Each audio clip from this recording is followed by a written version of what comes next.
I think it's also because I was in a way mentally prepared for that. I like to travel. That's, I think, something very essential.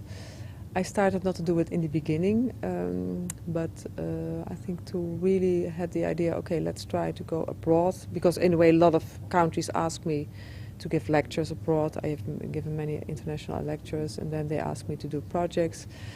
And I was always a little bit thinking, should I really do it or not? And we did some competitions, and we were always second or third, so we never won. But at a certain moment, we started to win. But it was also that I felt the office is well organized, because you can't go and work abroad if you're not very well organized in-house, because then you can't start to travel if it's not very well organized. I think that was essential. Very essential is, for me, it's also a personal thing, because I like to travel.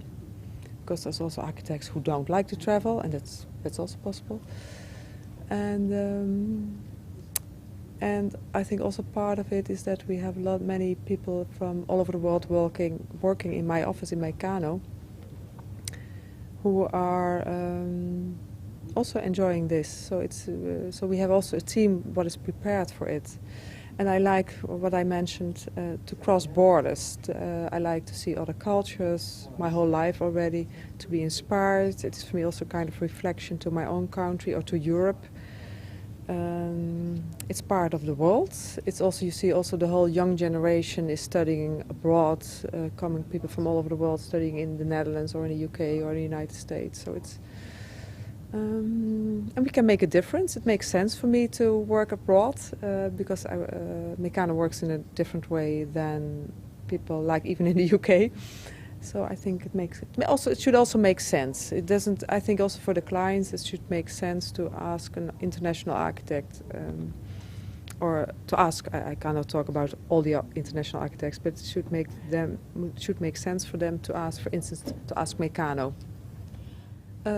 Of course, it was already history before, because I think we have done, I didn't count it, maybe 10 or 20 competitions where we were always second or third. So at a certain moment, okay, I started to enjoy it. And so I think the first project we won was, I think, maybe Birmingham.